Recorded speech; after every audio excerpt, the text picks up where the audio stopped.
दोस्तों, हमारा भविष्य पहले से ही लिखा होता है, ऐसा कई लोग मानते हैं अथवा कई लोग इस बात को पूर्ण रूप से नकार देते हैं।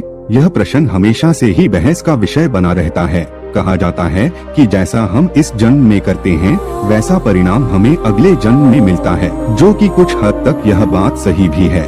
आज की इस वीडियो में हम इसी विषय पर गहराई से चिंतन करेंगे और असल बात जानने की कोशिश करेंगे। नमस्कार दोस्तों, स्वागत है। आज हम कुछ पौराणिक कथाओं और शास्त्रों की सहायता से इस बात को समझने की कोशिश करेंगे कि वाकई भविष्य पहले से ही लिखा होता है या फिर हमारे कर्म हैं जो हमारे भविष्य की धारा को सुनिश्चित करते हैं। तो चलिए शुरू करते हैं आज का यह टॉपिक। दोस्तों, कृष्ण कथा में हम देखते हैं कि आकाशवाणी हुई थी कि देवकी का 8वां पुत्र कंस का वध करेगा, लेकिन कंस ने यह बात सुनकर कहा कि वह मेरा वध तो तब करेगा जब मैं उसको उत्पन्न होने दूंगा। इस सोच के साथ जब भी देवकी के कोई बच्चा जन्म लेता तो कंस वहां आकर उसके जन्म से कुछ घंटों के भीतर ही मौत की नींद सुला देता था। लेकिन जब देवकी के 8वें पुत्र की बारी आई तो विधि विधान के साथ जन्म भी लिया और बाद में कंस का वध भी किया। ऐसा इसलिए हुआ क्योंकि कंस की मृत्यु की भविष्यवाणी हो चुकी थी। साथ ही कंस के जन्म से ही लिख दिया गया था कि उसकी मृत्यु कैसे होगी और किसके हाथों होगी। यही नहीं दोस्तों, इस संसार में जो भी मनुष्य जन्म लेता है उसके बारे में भविष्य पहले से ही लिख दिया जाता है। मनुष्य का जन्म कैसे होगा, कौन सी जगह होगा और उसके जीवन में कौन कौन सी परेशानियां आएंगी, यह सब विधि का विधान है और इसे चाह कर भी नहीं बदला जा सकता। इसके साथ ही आपको यह बता दें कि कई ऐसे पौराणिक शास्त्र एवं ग्रंथ मौजूद हैं जिनमें कई महापुरुषों के भाग्य पहले से ही लिखे होने के प्रमाण मिलते हैं। जैसे हम रामायण में देखते हैं कि यह पहले से ही तय था कि भगवान श्री राम को 14 सालों का वनवास मिलेगा, अर्थात इसके पीछे का कारण भगवान श्री राम के हाथों रावण का वध होना था। इससे आप ही सोचो कि अगर माता कैकेयी मंथरा के बहकावे में न आती, न ही श्री राम को माता सीता के साथ वनवास के लिए जाना पड़ता, तो सोचिए रावण का वध श्री राम के हाथों कैसे संभव होगा।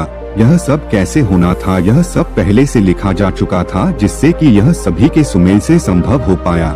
इसी तरह हर एक प्राणी का भाग्य लिखा जा चुका है। हम सब नाटक के छोटे से पात्र हैं जिनका किसी न किसी उद्देश्य के चलते इस संसार में जन्म हुआ है। लेकिन यह बात भी गलत नहीं है कि आपकी किस्मत आपके कर्मों पर आधारित है।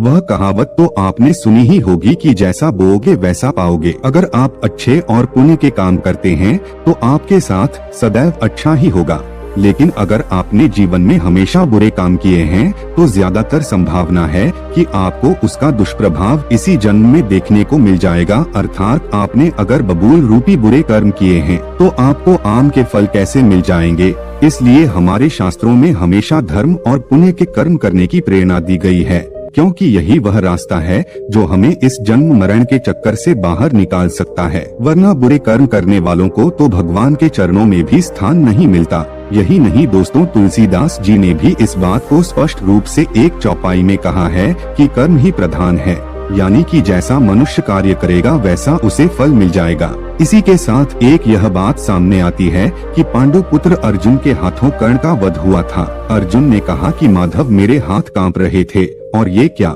आपने मेरे अपने ही श्रेष्ठ का वध मेरे हाथों लिख दिया, ये कैसा भाग्य है। तो इस पे श्री कृष्ण ने कहा, हे पांडु पुत्र, मैं कौन होता हूँ किसी मनुष्य को प्रारब्ध देने वाला, ये तो करनी का फल है। जिस तरह उसने जीवन में कर्म किए उसे उसके फल स्वरूप परिणाम मिल गया।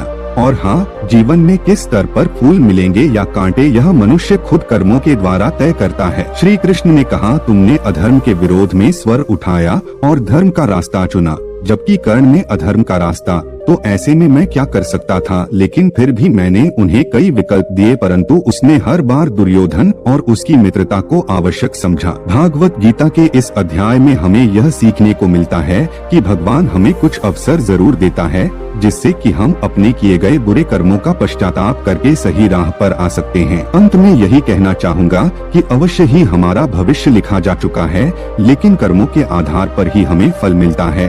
और हम अगर अच्छे कर्म करेंगे तो जीवन को शांतिपूर्वक सुख समृद्धि प्राप्त करते हुए व्यतीत करेंगे। अन्यथा बुरे कर्म करने पर तो इसी जन्म में ही हमें उसके दुष्प्रभाव देखने को मिल जाएंगे और उसका प्रभाव निश्चित रूप से अगले जन्म पर भी पड़ेगा।